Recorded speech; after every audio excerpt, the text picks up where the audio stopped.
wa na'udzu billahi min shururi anfusina wa min sayyiati a'malina may yahdihillahu fala mudilla lahu wa may yudlil fala hadiya lahu. Asyhadu an la ilaha illallah wahdahu la syarika lahu wa asyhadu anna Muhammadan abduhu wa rasuluh la nabiyya ba'dahu. Alhamdulillahirabbil alamin. Segala puji bagi Allah, Tuhan seluruh sekalian alam, yang telah memberikan kita limpahan ini tanpa seizin dari Allah Subhanahu wa taala. Maka jatuhnya sehelai ranting di muka bumi itu tidak akan terjadi tanpa seizin dari Allah Subhanahu wa taala. Begitupun dengan pertemuan kita pada kali ini, ya, tanpa disertai kehadiran Allah Subhanahu wa taala, maka tidak akan berjalan dan tidak akan ada yang kita laksanakan pada sore hari ini. Dan syukur atas kehadiran Allah Subhanahu wa taala yang telah memberikan banyak limpahan kasih sayang kepada kita. Kita alhamdulillah di bulan Ramadan ini, bulan yang penuh berkah, bulan yang penuh pahala, bulan yang penuh makanan berbagai jenis bulan yang di mana kita dianjurkan oleh Rasulullah SAW memang banyak bersilaturahmi. Yuk, ke kurma lagi. Barang siapa Ada yang tidak ada kurma, bersilaturahmi, ditambah-tambah satu-satu yuk, biar dapat berkah. Kalau seandainya kita dipanggil Allah dalam silaturahmi ini, dalam tolabul ilmi ini, maka yakin kita bahwasanya kita akan dalam keadaan husnul khotimah. Pasti. Karena apa? Barang siapa yang rajin menjalin silaturahim, yang rajin bertolabul ilmi dalam satu majelis, maka ini adalah Sisi Bu, ini koordinator acara. Siaran langsung Mbak? Mau? Terima kasih. Yang kami hormati kepengurusan ZBPD. Benar, mohon maaf kalau salah ya.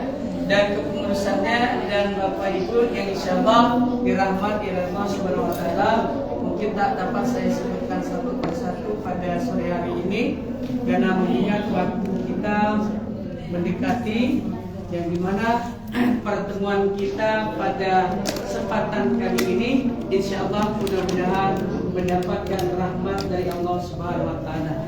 Amin. Selawat dan salam semoga selalu tercurah kepada junjungan kita Nabi Allah Muhammad sallallahu alaihi wasallam. Tambahin lagi, kok kan banyak. Tidak yang telah memperjuangkan agama yang Allah ridha di muka bumi ini, yaitu inna dina indallahil Islam. Dengan banyak kita berselawat, insyaallah di yaumil qiyamah kita akan mendapatkan syafaatnya. Amin. Ya rabbal alamin. Bapak Ibu yang insyaallah dirahmati oleh Allah Subhanahu wa taala, di sini kami akan menyampaikan sedikit kisah. Ya, ada pada saat itu Nabi Allah Musa alaihissalam lagi duduk bersama para sahabat, dengan sahabat juga, dengan para sahabat, tiba-tiba turun malaikat Israel, turun malaikat Israel dan menyampaikan kepada Nabi Allah Musa alaihissalam bahwasanya orang yang ada di pojok sana, saya akan ngomong situ lah, ini di situ mohon maaf.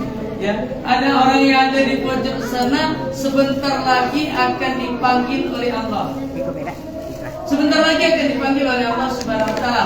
Jatahnya cuma 3 hari, Pak. Waktunya 3 hari lagi akan dipanggil oleh malaikat Israel. Malaikat Israel, aku akan mencabut nyawa orang itu dalam 3 hari. Nah, dalam 3 hari, sehari lewat, 2 hari lewat, 3 hari berjalan, kemudian 1 minggu pun berjalan, bahkan sampai 1 bulan berjalan, Bapak. Nah, di dalam hati Nabiullah Musa ini berkata, rasanya kalau malaikat Israel berbohong tidak mungkin. Kenapa? Malaikat tidak pernah berbohong. Dan kenapa waktu itu disampaikan kepada saya, kata dalam hatinya, bahwasanya orang itu akan dipanggil dalam waktu 3 hari. Sudah lama, sudah seminggu, 2 minggu, bahkan sampai sebulan.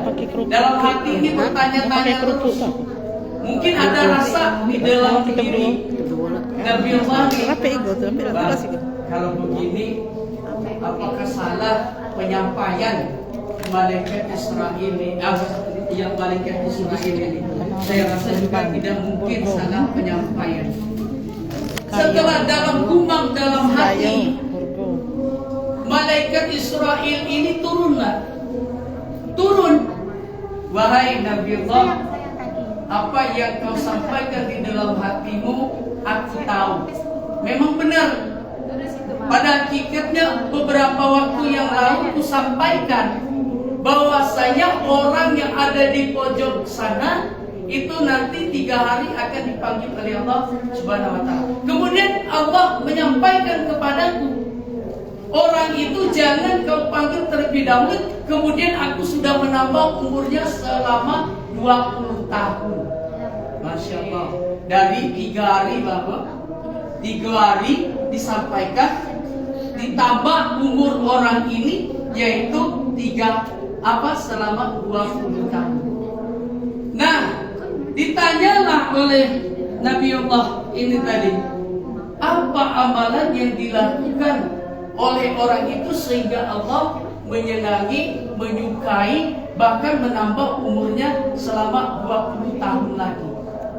Disampaikanlah oleh malaikat Israel ini, amalannya yang dilakukan oleh orang ini, orang yang ada di pojok waktu saya sampaikan kepada engkau wahai Nabi Allah, bahwasanya orang ini menjalin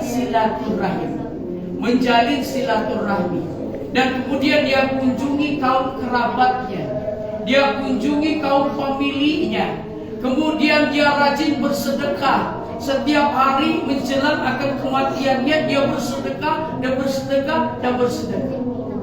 Dengan sedekahnya ini, dengan silaturahminya kepada sesamanya kaum kerabat familinya, sehingga Allah Subhanahu wa Ta'ala menunda kematiannya. Nah, dan ditambahlah umurnya menjadi 20 tahun. Jadi Bapak Ibu insyaallah dirahmati oleh Allah Subhanahu wa Ta'ala, dalam Al-Kisah ini bahwa tahulah kita bahwasanya benar adanya apabila kita rajin bersilaturahmi, rajin bersedekah, wa mimma razaqnahum yunfiqun. Orang-orang yang menginfakkan sebagian hartanya di jalan Allah Subhanahu wa Ta'ala, maka akan ada keberkahan di dalam dirinya. Allah akan berikan mungkin limpahan rahmat dan kasih sayangnya, limpahan rizki yang Allah akan lipat gandakan kepada orang ini. Dan tambah lagi, orang yang diceritakan dalam kisah tadi, umurnya pun dipanjangkan oleh Allah Subhanahu wa Ta'ala. Walaupun umur kita sudah ditentukan pada saat kita di alam rahim kandungan seorang ibu kita. Pada saat di alam rahim seorang ibu kita, dan dialog kita kepada Allah Subhanahu wa Ta'ala sudah ditetapkan menjadi ketetapannya. Misalkan jodohnya, balaknya, mautnya, rezekinya. Allah dialog kepada sang jabang bayi yang ada di dalam kandungan seorang ibu yang umur 120 hari. Pada saat ditiupkan roh kepadanya, yang digiring oleh para malaikat, 70.000 malaikat kiri kanan depan belakang atas dan bawah, untuk meniupkan roh kepada masuk ke dalam rahim seorang ibu yang 120 hari lamanya. Dan pada saat itu dialog kepada Allah. Memang benar ketentuan itu ada pada Allah. Jadi kematian kita, jodoh kita, bala kita, mau kita, itu adalah hak prerogatifnya Allah. Allah yang menentukan. Dari dialog Allah kepada sang jabang bayi pada saat dia dilahirkan, itu tidak mungkin kalau Allah berkehendak. Kun, jadi, fayakun, maka jadilah. Kun fayakun, maka segala sesuatu ketetapan Allah yang Allah akan berikan kepada kita pada saatnya.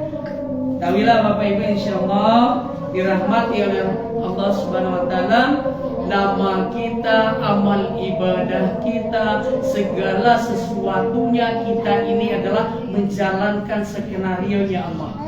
Dalam skenario-nya Allah kita jalani mulai dari alam rahim sampai kita alam dunia ini yang Allah sudah tetapkan pada saat di Lauhil Mahfuz. Itu ada semua catatan-catatan kita. Catatan-catatan kita itu lengkap semuanya. Bagaimana keadaan-keadaan kita, perjalanan hidup kita, detik demi detik, waktu demi waktu, itu tidak pernah terlewatkan pada saat perjanjian kita kepada Allah Subhanahu wa taala. Jadi begitu perjanjian itu begitu kita lakukan pada saat mulai dari alam kandungan sampai pada saat kita di alam dunia ini, dan nanti kita akan masuk ke dalam alam barzakh yang dimana manusia akan mau tidak mau, suka dan tidak suka, dalam kehidupan kita di muka bumi hanyalah sementara. Wa ma khalaqtul jinna wal insan illa liya'budun, tidak diciptakan jin dan manusia kecuali untuk menyembah kepada Allah, dan kita diciptakan di muka bumi hanyalah sementara. Sementaranya kita di muka bumi, selama-lama kita di muka bumi ini, paling lama kita di alam barzakh. Paling lama kita pada saatnya di yaumil kiamah. Pada saat dikumpulkan di padang mahsyar. Pada saat kita akan dipanggil bulan-bulan untuk dihadapkan kepada mizan atau timbangan yang dimana kehidupan kita di dunia. Maka dari itu Bapak Ibu, insyaallah dirahmati oleh Allah Subhanahu wa taala, mau tidak mau, suka dan tidak suka, karena kita sudah diciptakan di muka bumi, maka dari itu ikutilah ajaran dan perintah Allah Subhanahu wa taala. Kehidupan kita ini dihadapkan kepada dua. Nanti kita bawa cuma dua, yaitu amal ibadah, yang kedua kain kapan. Tidak pernah kita bawa semua harta benda kita. Maka dari itu yang saya sampaikan di dalam mukadimah tadi, bahwasanya perbanyaklah kita bersedekah. Wa mimma razaqnahum yunfiqun, sedekah kita itulah yang akan menolong kita pada saat sakaratul maut kita, pada saat kita dimasukkan dalam kubur, pada saat kita dibangkit dari dalam kubur, dan pada saat kita dikumpulkan di padang mahsyar. Matahari sejengkal di atas kepala, tidak akan mungkin sanggup kita untuk menghadapinya kecuali dengan amal ibadah kita itulah. Inilah, mudah-mudahan kita, Allah masih beri kesempatan, masih Allah beri umur, masih Allah berikan kita waktu. Mari kita manfaat waktu ini sebaik-baiknya dalam kehidupan kita, dengan dalam artian berfastabiqul khairat, dalam berlomba-lomba dalam kebaikan, berjuang fisabilillah dalam segala hal. Dalam kegiatan forum kita laksanakan kegiatan ini, berjuang kita. Banyak halangan, rintangan, ujian, cobaannya, banyak cacian makian yang ada di sekeliling kita. Itu kita sendiri yang bisa mudah-mudahan menempahnya, dan kemudian kita bentengi dalam diri kita. Jangan sampai dalam diri kita ini hilang yang namanya silaturahmi. Pertemuan silaturahmi dan kemudian perlakuan ilmu. Perbanyaklah kita bentuk ilmu. Mungkin ini yang dapat saya sampaikan. Karena